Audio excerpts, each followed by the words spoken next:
What is up, guys? What is up? I got a special one for you today. Today, we're going to talk about 5 reasons why former athletes gain about 20 to 40 pounds once they're done playing. And if you're a former athlete now in business, I know you're sitting here thinking already, like, yo, I've been eating right, I've been training, I've been doing everything I was supposed to do. And then now, 5, 10, 15 years after I finished playing, I no longer look like an athlete. I have this gut. I don't have any muscle definition. I'm still looking at old pictures of me, wondering what happened. And I'm going to explain that. As a former Division One athlete, I understand. As someone who is a former NBA strength coach for over 10 years, I completely understand, even from a professional level. So I'm going to explain to you what happens and what it may have happened to you and what happens for most athletes. And I'm not going to edit any of this. I'm going to give it to you straight raw and give you 5 things that I know can help you if you were to take a step back and really think about what has happened. Okay. So number one, one of the reasons why former athletes gain about 20 to 40 pounds after done playing, which I think is one of the most important, is the system disappeared. And when people wonder, like, what do you mean by the system disappeared? So if you're, it could be high school level, college level, if you're an athlete in general, you completely understand when I talk about the system disappeared. So we would wake up and we would know exactly what we needed to do and where we needed to be. So a lot of times people wake up, they go straight to weights. As soon as weights are over it, or call it strength and conditioning, as soon as over it, you would go to the cafeteria. As soon as you finish eating, all of a sudden you would go back to your dorm, shower, get ready for classes, go to class, do all that. All of a sudden, class, grab some lunch, you're on your way to practice. Like, look at how that system just ran for people. For if you was high school, but mostly let's say we're talking about college. That's 4 years of just being on autopilot and knowing exactly what to do. And like I said, man, you had practice, film, recovery, training table, pre and post game meals. And what happens is everything was revolved around you to make sure you were successful. Now, all of a sudden, once you walked across that stage and graduated, or once you was just done playing sports in general at a high level, all of a sudden the system is gone. So now you walk into the business world and you're like, okay, I'm just going to work out. I'm going to do, I'm going to make sure I stay healthy. And then you look back 5, 10, 15 years later and you're up 20 to 40 pounds and you have no idea what happened or how to get it off. So one thing I want you to understand, your system has disappeared and you have yet to get on a system or find a system that actually works for you to get back to where you are. And now that I help former athletes who are in business lose 20 pounds in 100 days or 30 pounds, 40 pounds over a course of a year, whatever it may be, get them back to their playing weight, whatever it is. The first thing they have to understand is the reason you were successful before is because you had a system. Now your life has changed and you have no system when it comes in terms of your health or your body. So that's number one. So I just want to put that in your head in terms of, like, before we get this video started, make sure you understand there was a system and now you don't have one. Now a lot of stuff are random, which we'll get into later, and you're struggling. So number one, the system disappeared. Number two, there's a shift in energy balance. And when I say that, I want you to think of calories in and calories out. Okay. So let's think about calories in. When we was in college or we was in high school, we could eat anything we wanted. You know why? Because we burned so many calories throughout the week. So for a perfect example, think about this. Let's say you ate 20,000 calories in a week, just hypothetically, in college. You had practice for hours a day. You had games. You had to lift weights. You had to walk around campus. There were so many things you had to do where over the course of that week, you could literally burn 20,000 calories easily. So I have this example on here. I'm like, post-game meals, and I played Division One, they would actually give you pizza at the post-game meals. And people are like, yo, why are you guys eating pizza? We burned so many calories that the pizza, was it the right thing to do? No, from a nutrition standpoint, but we would burn so many calories that we wouldn't even notice when in terms of pizza. Like, okay, we're eating pizza. Like, it doesn't really matter. We're 18 to 22 years old. Now, you have these calories coming in. A lot of people don't even change their eating habits, and the calories count going out aren't the same. So you're not burning 20,000 calories anymore. That doesn't mean you go starve yourself, but you have to understand how nutrition and how it really works. So now there become social gatherings, there's networking. If obviously you're in business, so you have all these types of situations where it's like you're just eating, not realizing these calories are actually adding up. Not even over the course of a week, just a week, but years. So when you look back and you're like, yo, why am I 20 to 40 pounds overweight? there's been so many different things that have happened in terms of calories in versus calories out. Okay. And this happens with under eating as well. Like a lot of guys think that, like, well, I barely even eat. So why am I gaining weight? Well, you're also slowing your metabolism down by not doing that. So if you're under eating because you're not training as much, your body could still store fat as well. All right. So you're under eating. You can't lose any muscle. I mean, you can't lose any weight. And now you're losing muscle and you're wondering, like, I don't even eat. Well, that's a problem as well.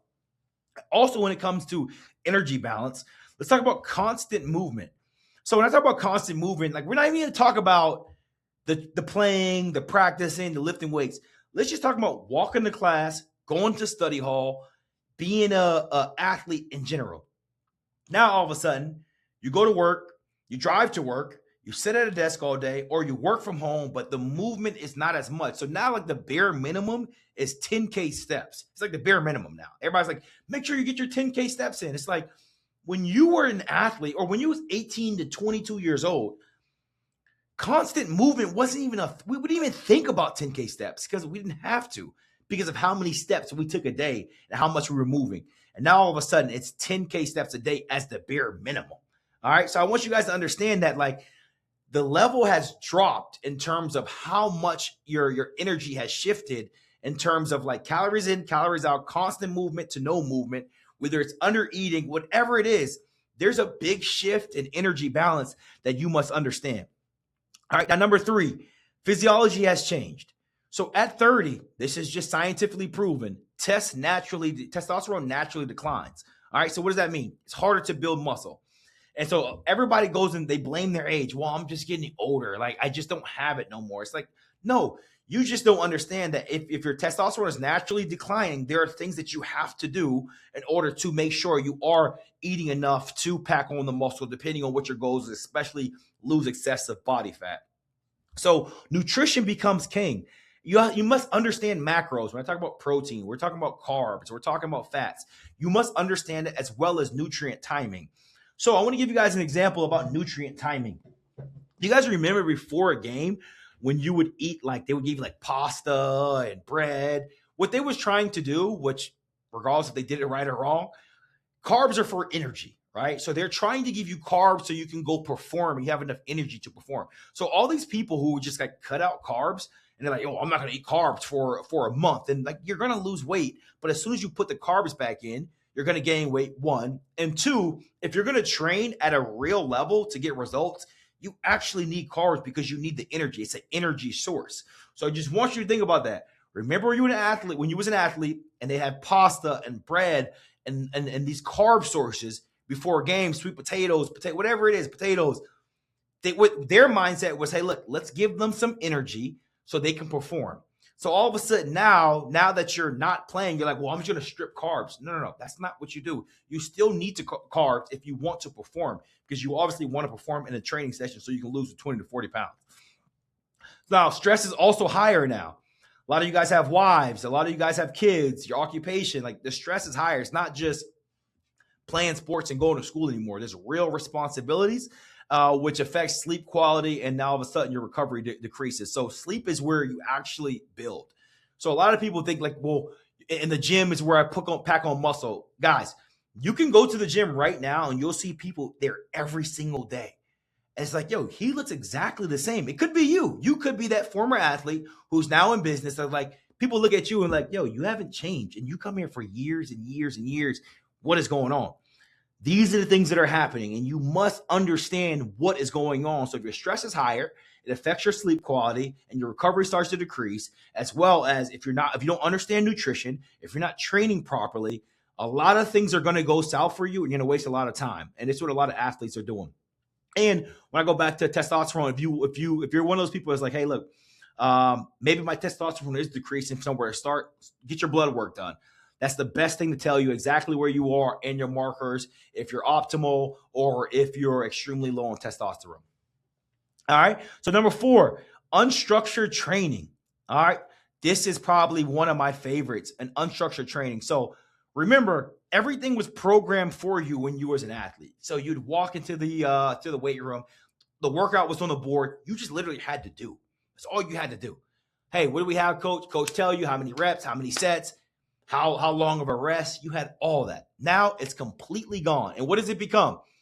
It went from programming to what I feel like doing. So now everybody's bench pressing 3 times a week and squatting once every 2 weeks. It's like I'm doing what I want to do, but I'm trying to get a result that I want. That's not even how life works. In order to get a result that you want, there are things that you're going to have to do that you may not feel like doing or that you need to do. And that's what was installed in your program before. I don't think anybody as a former athlete they didn't like everything they had to do, but they understood why they was doing it. So like I said, that program is what I feel like doing for most men. And I love this. It's like highlight reel training. It's like, hey, let me just do the stuff that I would like to do. If somebody was going to make a highlight of me lifting weights, I'm just going to do those things. And you're wondering why you're stuck. Instead of being on a real program with 3 to 4 weeks of specific exercises, because you have a reason of why you're doing it, right? So not, I'm just going to do this today and do that today and I'm okay. It's like, no. A real structured program like you had when you were playing. You guys didn't do something different every single day. Every single week. The weeks were broken down into blocks. All right, for the next 3 to 4 weeks, these are what we're going to do. And then we're going to switch it up. Then we're going to progress, whatever it may have been. You guys tracked performance metrics. So you understood if you're getting better or you're getting worse. You understood what was going on. Now, it was tracked by a coach. You had nothing to do with it. It goes back to the system that you were in. Pickup basketball has become considered training to you guys. Like you guys think that now that I'm going to go play pickup and this is how I'm going to lose my 20 to 40 pounds because I'm going to go play pickup with the guys every Saturday. Yeah, guys, this is why most men are stuck. You're constantly doing things that aren't working for you. So you want to make a transition, you want to make a change, you want to do something different, but you're going to constantly do what you keep doing. And like I brought up earlier when we talked about nutrition, it's like a lot of things that are happening in terms of like the energy shifts and the nutrition and the calories going in and calories going out. Like that one day of pickup and your 2 to 3 bullshit lifts aren't going to do it. It's not going to do it. And then you're constantly eating whatever you want to eat because you don't understand how nutrition works.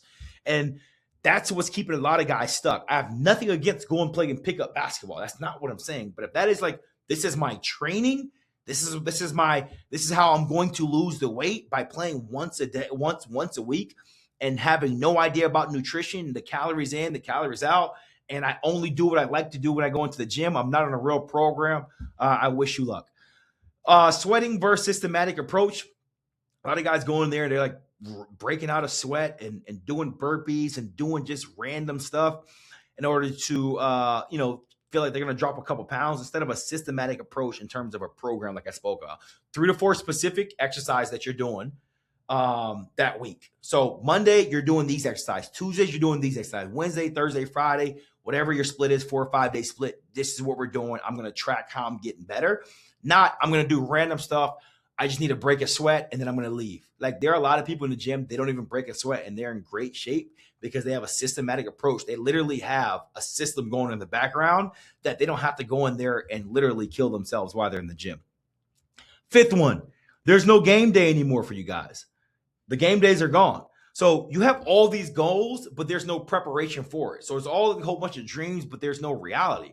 So remember, let's say you had a game on Friday, like you prepared, you did all the things, you practiced, you scouted the team, you watched film on the team, you did so many things preparing for that moment. And now all of a sudden there's no more game day for you. So the dreams that you have in terms of losing the weight, transforming your body, they're gone. So that's not reality for you anymore. You know what I'm saying? Because there's nothing to get you up to go do it.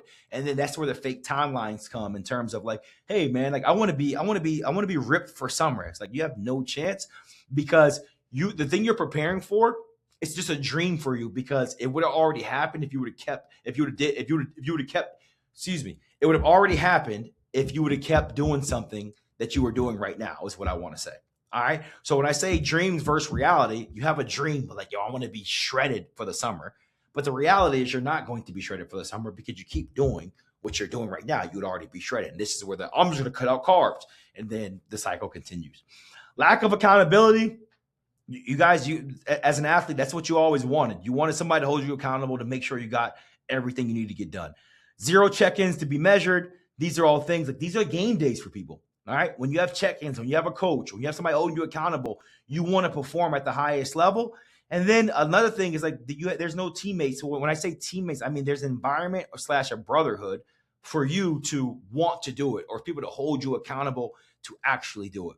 So these are just 5 reasons. Like I said, I'm keep this completely unedited in terms of why men who are former athletes struggle with their weight once they retire. And this is 20, 30, 40, 50 pounds over the course of a year. And now I want to show you what I call the rebuild system and how I help men just like you who are former athletes. And I'm just going to show you a couple of my results from a couple of my guys. And this is some of them in 100 days. And this is not because all of a sudden they took some magic pill or like they did something that you can't do. It's structure. The system that disappeared, they once had. And these athletes, they've trained for years. And all of a sudden they're like, something's not right. I need to fix it. And this is what happens when you get your nutrition dialed in. You have a real training program. You understand what you're doing. You have a system. You have structure. And you do your blood work. You understand what you're trying to do and what your goals are. And these are just 2 of the clients that I wanted to show in 100 days. And like I said, these people train. These are 2 former athletes in business that train that were like, hey, I had enough. I need to go figure out what's going on. So I just want to make that video so if this could help somebody, if you're a former athlete and you're wondering like, why am I stuck? What is going on? And I just wanted to break that down for you. I'm pretty sure these are five reasons, probably more. I can keep going, but these are 5 reasons why former athletes gain 20 to 40 pounds over a course of years once they finish playing. So hopefully this video can help you. If you like it, all I want you to do is like, you can subscribe. I'm also going to leave a link below where if you want to contact me and understand how the rebuild system works, I'll leave some details there as well as places you can follow me. I appreciate you taking time to watch this video and I hope it helped.